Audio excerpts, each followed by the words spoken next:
Hello dear students, welcome to nursing Adda 24/7। बहुत बहुत स्वागत है आप लोगों का। तो बच्चे मेरे से बहुत ज़्यादा कमेंट्स में जो हमारी क्लासेस हो रही है उसमें पूछ रहे हैं कि मैम हम कैसे तैयारी करें, किस तरीके से हम फर्स्ट अटेम्प्ट में जीएमसीएच का ये जो एग्ज़ाम है इसको क्लियर करें। ये जो हमारी वैकेंसीज़ निकली है जिसमें 424 पोस्ट है नर्सिंग ऑफिसर की जीएमसीएच चंडीगढ़ के अंदर, हम इसको कैसे फर्स्ट अटेम्प्ट में क्लियर करें। हमें गाइडलाइन चाहिए क्योंकि तैयारी तो हर बच्चा कर रहा है, नॉलेज हर किसी को है, लेकिन एक सही गाइडेंस होना बहुत ज़रूरी है कि आप क्वालिटेटिव स्टडी करो ना कि क्वांटिटेटिव स्टडी। एक सही मैनेजमेंट होना बहुत ज़रूरी है सभी चीज़ों का अगर आपको सिलेक्शन चाहिए। तो अकॉर्डिंग टू माय एक्सपीरियंस मैं आपसे कुछ चीज़ें शेयर करने वाली हूँ जो कि आपके सिलेक्शन के लिए बहुत ज़्यादा ज़रूरी रहने वाली है। अगर आप फर्स्ट अटैम्प्ट में जीएमसीएच का एग्ज़ाम क्लियर करना चाह रहे हैं तो इन चीज़ों को आप ज़रूर से अप्लाई करिए, आपका बेनिफिट होगा ही होगा। तो कौन कौन सी ऐसी चीज़ें हैं जो अगर आप इम्प्लीमेंट करेंगे तो बिल्कुल आपको जीएमसीएच के एग्ज़ाम में उसका फ़ायदा मिलेगा। तो इस वीडियो के ऊपर हम डिटेल में स्टडी करेंगे, एंड तक बने रहिएगा। तो देखो, किसी भी एग्ज़ाम की, चाहे वो जीएमसीएच हो चाहे वो कोई भी एग्ज़ाम हो, सबसे पहले मोस्ट इम्पोर्टेंट चीज़ होती है थ्योरी। जो भी आप थ्योरी आप कर रहे हो, आप भाई इस एग्ज़ाम की तैयारी कर रहे हो तो आपकी थ्योरी स्ट्रॉन्ग होनी चाहिए। Whether you are preparing for GMCH और you are preparing for NORCET, आपकी थ्योरी स्ट्रॉन्ग होनी चाहिए। जो भी कंटेंट आप पढ़ रहे हो आपको उसके बारे में डीप डाउन नॉलेज होनी चाहिए, क्योंकि आज ही मैंने आपको जीएमसीएच का पेपर करवाया है अगर आपने देखा हो, और वो पेपर 2019 का है। अब आपने उस एग्जाम पेपर का लेवल देखा था ना, उसका लेवल कैसा था, कैसे घुमा फिरा के क्वेश्चंस पूछे हुए थे। कुछ क्वेश्चंस डायरेक्ट थे, लेकिन पूरे 100 क्वेश्चंस में से सिर्फ 10 से 15 क्वेश्चन ऐसे थे जो कि सीधे सीधे थे। बाकी कितने ज़्यादा घुमा के क्वेश्चंस पूछे हुए हैं, जबकि वो 2019 का पेपर है और अब क्या चल रहा है, 2025 चल रहा है। तो अब लेवल आप देखो कैसे अपडेट होने वाला है, क्योंकि देखो आरआरबी ने आप लोगों को भी एक चीज़ तो सिखाई होगी कि ऊपर से पढ़ने से कुछ नहीं होगा, डीप डाउन चले जाओ, चीज़ों के अंदर घुस जाओ, पूरा उस चीज़ को घोल के पी लो, तो वो वाली चीज़ है। तो भाई थ्योरी के अंदर ये चीज़ ध्यान रखना, आपकी थ्योरी जो है ना वो स्ट्रॉन्ग होनी चाहिए। और थ्योरी स्ट्रॉन्ग तभी होगी जब आपको अपना सिलेबस पता होगा कि आपको पढ़ना क्या है, आपको अपना सिलेबस पता होना चाहिए। ठीक है भाई, जीएमसीएच की तैयारी कर रहे हो, नर्सिंग ऑफिसर की तैयारी कर रहे हो, थ्योरी तब स्ट्रॉन्ग होगी जब आपको सिलेबस पता होगा। तो आपको पहली बात तो सिलेबस पता होना चाहिए, और जो भी चीज़ आप पढ़ रहे हो, फॉर एग्जाम्पल मान लो आज आपने कार्डियोवास्कुलर सिस्टम से एमआई का टॉपिक पढ़ा है, तो भाई इस टॉपिक को सब कुछ पढ़ लो, इसकी डेफिनेशन, कोजेज, इसका मैनेजमेंट, इसकी कॉम्प्लिकेशन, इसके ईसीजी में changes, nursing management, pharmacological, non pharmacological, सभी चीज़ों को डीप डाउन में जाके आपको पढ़ना है। पढ़ना तो ठीक है, चलो पढ़ना है, पढ़ने के साथ में आपको इसकी क्वेश्चन प्रैक्टिस भी करनी है। तो अगर फर्स्ट टाइम में क्रैक करना है, सबसे मेन चीज़ है आपकी थ्योरी इतनी स्ट्रांग होनी चाहिए कि क्वेश्चन चाहे घुमा फिरा के आ जाए, चाहे कहीं से भी आ जाए, आप उस एग्जाम को आराम से निकाल सकते हो। मतलब वो क्वेश्चन जरूर आप उसको देखोगे, आपको लगेगा हाँ मेरी आंखों से ये चीज़ निकली है। कभी एग्जाम में ये चीज़ नहीं होनी चाहिए कि आप पेपर देने बैठे हो, आपके सामने क्वेश्चन आ गया और आप मतलब ऐसे सोच रहे हो कि यार ये कहाँ से आ गया, मतलब आपके आंखों के आगे से भी नहीं निकला है वो क्वेश्चन। ऐसा नहीं होना चाहिए कभी। एटलीस्ट ये चीज़ तो होनी चाहिए कि वो चीज़ आपकी आंखों के आगे से निकली है। और जो सब्जेक्ट, जो टॉपिक आपका वीक है, आप उस पर ज़्यादा फोकस करो। जो चीज़ आपको आ रही है उसको भी पढ़ो, क्योंकि स्टार्ट करो बेसिक से स्टार्ट करो और बिल्कुल डीप डाउन चले जाओ। तो सबसे पहली बात तो भाई आपकी थ्योरी स्ट्रॉन्ग होनी चाहिए। जो भी चीज़ पढ़ रहे हो बिल्कुल डीप डाउन पढ़ो, ऊपर ऊपर से मत पढ़ो। ऐसा नहीं है कि हाँ आप पहले आपने देख लिया, अच्छा ये टॉपिक आया हुआ है, इसमें सिर्फ ये चीज़ पूछी हुई है तो चलो मैं सिर्फ उसी चीज़ को उठा के पढ़ लेती हूँ। नहीं, वो दोबारा उसको नहीं पूछेंगे, वो उसमें से कुछ और पूछ लेंगे। वो टॉपिक इंपॉर्टेंट है बट ज़रूरी नहीं है सेम क्वेश्चन आएगा, सेम क्वेश्चन कभी नहीं आते। आपको उस टॉपिक के बारे में डीप डाउन जाके पढ़ना है। फिर मैं बात करती हूँ भाई एग्जाम के पैटर्न की। तो जैसा कि आपको पता है 100 MCQs इसके अंदर आते हैं।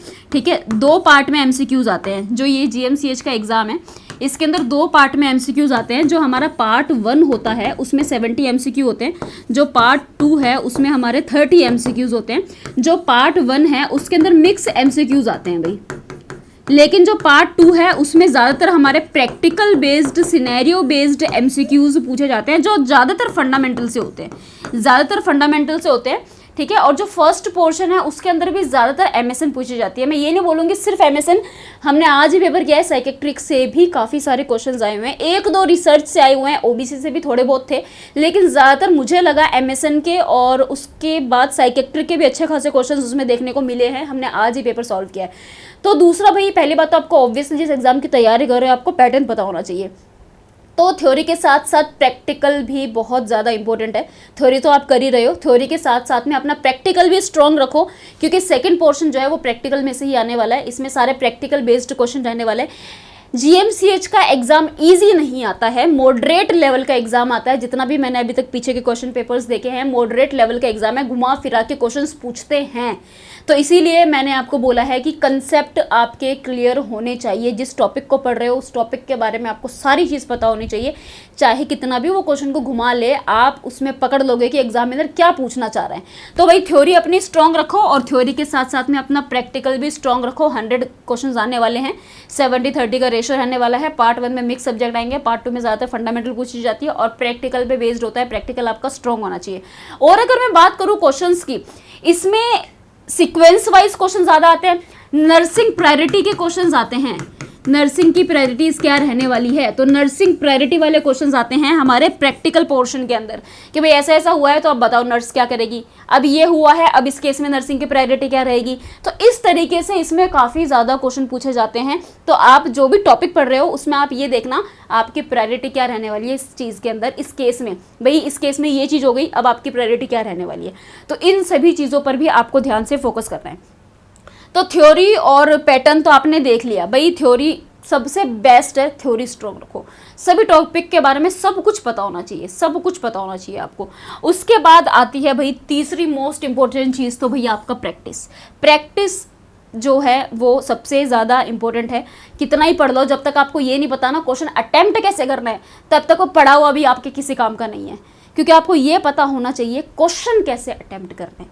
भाई आपके सामने क्वेश्चन आ गया, एक क्वेश्चन आपके सामने ऐसा आ गया जिसके बारे में आप कंफ्यूज्ड हो, तो अगर आप क्वेश्चन प्रैक्टिस करोगे तो क्वेश्चन प्रैक्टिस करने से एक आप एलिमिनेशन मेथड भी सीख जाते हो कि भाई कोई भी क्वेश्चन आया हुआ है, इस क्वेश्चन के 4 ऑप्शंस हैं, अब उसमें से आप 50-50% हो, तो उस केस में आप क्या करोगे, आप एलिमिनेशन मेथड का यूज़ करोगे।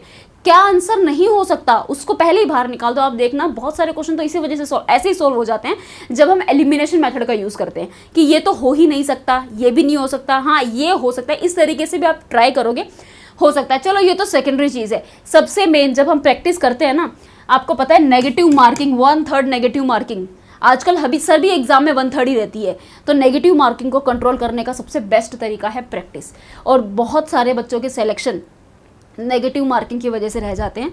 जैसे कि अब तो स्कोर कार्ड पता लग जाता है, तो जब आप देखोगे ना, आपके अगर करेक्ट 36 है, रॉन्ग होंगे 40, और वो जो रॉन्ग 40 है ना, उसने आपके सारे मार्क्स काट दिए और इस वजह से सिलेक्शन नहीं हुआ। तो रॉन्ग नेगेटिव मार्किंग जो है ना, वो बहुत बच्चों का सिलेक्शन रोकती है। प्रैक्टिस करने से आपकी नेगेटिव मार्किंग रिड्यूस होगी, सबसे पहली बात। दूसरी बात, भाई हम एग्ज़ाम देने बैठे थे, टाइम पूरा हो गया, हम पेपर तो पूरा पढ़ ही नहीं पाए। टाइम मैनेजमेंट जो है वो आपका होगा जब आप क्वेश्चन प्रैक्टिस रेगुलरली करते रहोगे। और क्या होगा, आपको एग्ज़ाम का पैटर्न पता चलेगा, आपका डर, आपका फियर खत्म होगा, एग्जाम को लेके आपका फियर खत्म होगा।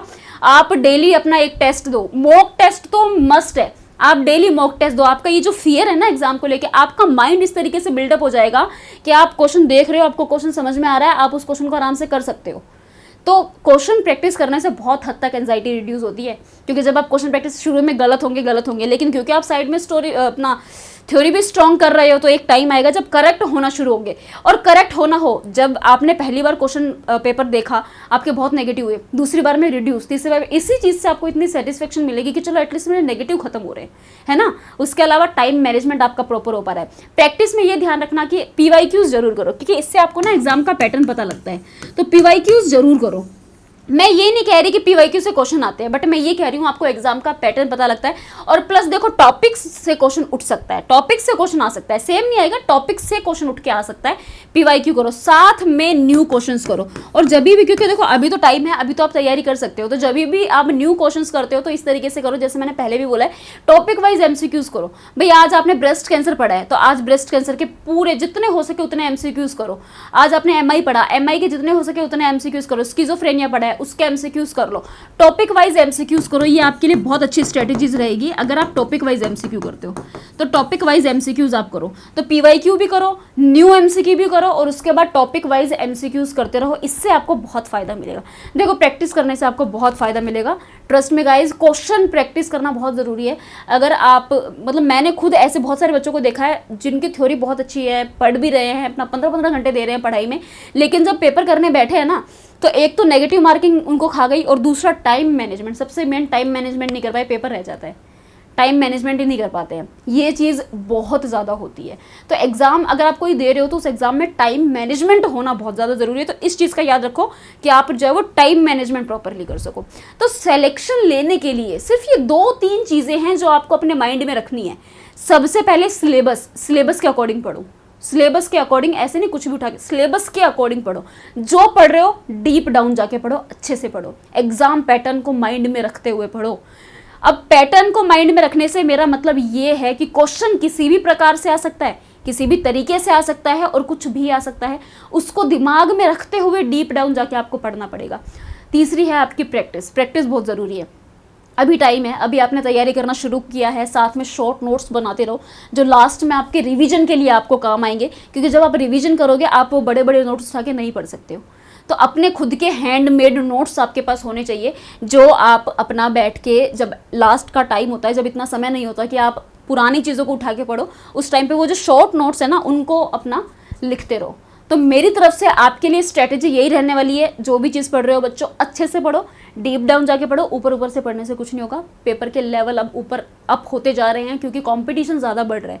तो आपको अच्छे प्रैक्टिस करो, जितनी हो सके उतनी क्वेश्चन प्रैक्टिस करो। सबसे बेस्ट है क्वेश्चन प्रैक्टिस करो, जितनी ज़्यादा हो सके उतनी क्वेश्चन प्रैक्टिस करो, ताकि आपकी नेगेटिव जो है वो खत्म हो, टाइम मैनेजमेंट हो। और साथ में शॉर्ट नोट्स बनाते रहो, अपने हैंडमेड शॉर्ट नोट्स बनाते रहो। जो चीज़ें आपको डिफिकल्ट लगती है उनको लिख के अपने सामने रख लो, ताकि डेली आप उसको देखो और वो चीज़ें आपके माइंड में, जैसे ड्रग्स है, ड्रग्स को याद करना डिफिकल्ट है। अब एंटीसाइकोटिक ड्रग का चार्ट याद करना, ड्रग्स के साइड इफेक्ट याद करना, ये थोड़ा डिफिकल्ट होता है। या फिर कुछ ऐसी चीज़ें हैं जैसे कि एरिक्सन थ्योरी का टेबल हो गया, तो कुछ ऐसी चीज़ें होती है जो याद करना डिफिकल्ट है, उनको लिख के अपने सामने लगा लो। डेली आपकी आंखों के आगे से वो निकलेगा, डेली वो आपके माइंड में उतरता रहेगा।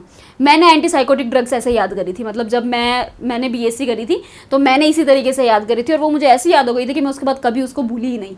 उसके अलावा आप निमोनिक्स लगा के चीज़ों को याद कर सकते हो। तो जो चीज़ आपको डिफिकल्ट रखती है, जो आपको याद नहीं हो पा रही, उसको आप अपने सामने लगा के रख लो, और फिर आप उसको रोज़ देखते रहोगे, वो आपको याद होती रहेगी। तो इस तरीके से जो डिफिकल्ट लग रही है, पर पढ़ना हर कुछ है, चाहे इजी ही क्यों ना हो, एक बार तो आंखों के आगे से आपको सारी चीज़ें निकालनी है। डिफिकल्ट चीज़ों पे आपको अपनी कमज़ोरी पता है कि भाई ये सब्जेक्ट मेरा कमज़ोर है, उस पर अभी से फोकस करना स्टार्ट कर दो। सभी सब्जेक्ट को डिवाइड कर लो कि भाई मान लो अभी मेरे पास, आप मान के चलो 2 महीने हैं, ठीक है, तो ये सब्जेक्ट मुझे इतने दिन में करना है, ये मुझे इतने दिन में करना है, ये मुझे इतने दिन में करना है, ये मुझे इतने दिन में करना है। लास्ट में आपके पास 15 से 20 दिन रिवीजन के बचने चाहिए। तो 15 से 20 दिन में सिर्फ रिवीजन होगी, और क्वेश्चन प्रैक्टिस तो आपको डेली करनी है, ठीक है। तो भाई ये कुछ चीज़ें हैं जो आपकी बहुत हेल्प करेगी अगर आप अपनी लाइफ में अप्लाई करते हैं। क्योंकि अब आप किस तरीके से पढ़ रहे हो, अपनी किताब खोली, आप सुबह सुबह बैठ रहे हो, आप टाइम दे रहे हो, ऐसा नहीं है टाइम नहीं दे रहे, पढ़ रहे हो, पूरा पूरा दिन आप पढ़ रहे हो, बट कोई क्वेश्चन प्रैक्टिस नहीं कर रहे हो। चीज़ें जो सामने आ गई वो पढ़ गई, लेकिन आप उसके अंदर जाने की कोशिश नहीं कर रहे हो कि भाई मैं थोड़ा सा और इसके अंदर डीप जाके पढ़ूँ। बहुत ऊपर ऊपर से आप पढ़ रहे हो, जिसकी वजह से एग्जाम में क्वेश्चन ऐसे आ जाते हैं कि फिर वो समझ में नहीं आते। तो डीप डाउन जाके पढ़ो। उसके बाद अगर आप हमारे साथ तैयारी करना चाहते हो, क्योंकि भाई हमने भी GMCH के लिए बैच लॉन्च किया है, जिसमें हम जो है अपना अकॉर्डिंग टू जो चीज़ें मैंने आपको बताई उसके अकॉर्डिंग हम लोग तैयारी करवाने वाले हैं। तो उसके लिए हमने भी एक बैच लॉन्च किया हुआ है GMCH के लिए, जो कि कल से ही स्टार्ट होने वाला है। कल शाम को 4 बजे उसमें ओरिएंटेशन होने वाला है, जिसके अंदर हम आपको बताने वाले हैं कि हमारी स्ट्रेटजीज क्या रहने वाली है GMCH के एग्जाम को लेकर। कि भाई आपका फर्स्ट ऑफ ऑल तो टीचर, कौन सा टीचर आपको क्या सब्जेक्ट पढ़ाने वाला है, आपके टॉपिक्स क्या क्या रहने वाली है, कितने टाइम पहले आपका सिलेबस कंप्लीट हो जाएगा, हमारी क्या क्या स्ट्रेटजीज रहने वाली है। तो कल आपका ओरिएंटेशन डे है, जो कि कल शाम को 4 बजे रहेगा। और जिन बच्चों ने अभी तक इस बैच में इनरोल नहीं किया, इनरोल कर सकते हैं। मैं आपको बता देती हूँ कि आपको इसमें इनरोल कैसे करना है। तो इनरोल करने के लिए आपको सबसे पहले गूगल पे जाके अड्डा 24/7 लिखना है। ये सबसे ऊपर आपकी वेबसाइट आ गई है, आप इस पर क्लिक करो। क्लिक करने के बाद आपको यहाँ ऑल कोर्सेज में जाना है, इधर नर्सिंग में जाना है, और ये भैया आपका है GMCH का बैच। आप इस पर क्लिक करो। आप इस पर क्लिक करोगे, ये हमने GMCH का बैच लॉन्च किया हुआ है, इसमें आप इनरोल कर सकते हो। अभी इस पर 75% ऑफ चल रहा है, तो इस बैच में आप इनरोल कर सकते हो। इसमें कल 4 बजे ओरिएंटेशन होने वाला है, कल से ये बैच स्टार्ट हो जाएगा और उसके बाद आपकी कंटिन्यूस क्लासेस इसके अंदर रहने वाली है। और वी विल मेक श्योर कि एज सून एज पॉसिबल हम लोग सिलेबस कंप्लीट करवा दें, ताकि आप लोगों का रिवीजन के लिए आपको टाइम मिल सके। और क्वेश्चन प्रैक्टिस के लिए हमारी डेली यूट्यूब पे ऑलरेडी क्लासेस चल रही है, जिसके अंदर हम PYQs को ध्यान में रखते हुए, आने वाले एग्जाम के पैटर्न को ध्यान में रखते हुए क्वेश्चंस करवा रहे हैं। अपनी तरफ से हम पूरी मेहनत कर रहे हैं। तो अगर आप इस बैच में इनरोल करना चाहते हैं, आप यहाँ से भी इनरोल कर सकते हैं। अदरवाइज ये एक नंबर गिवन है, आप इस नंबर पर भी कॉल करके इनरोल कर सकते हैं, 9958776247। इस पर भी आप कॉल करके इनरोल कर सकते हैं। उसके अलावा आपका जो डिस्क्रिप्शन है, डिस्क्रिप्शन में बैच का लिंक भी दिया हुआ है, आप वहाँ से भी इनरोल कर सकते हैं। और अगर ऐसा है कि आप GMCH के साथ साथ और एग्जाम की तैयारी कर रहे हैं, आप सिर्फ ये बैच नहीं ले सकते क्योंकि आप और एग्जाम की तैयारी कर रहे हैं, तो उसके लिए भी हमारे पास नर्सिंग महापैक अवेलेबल है।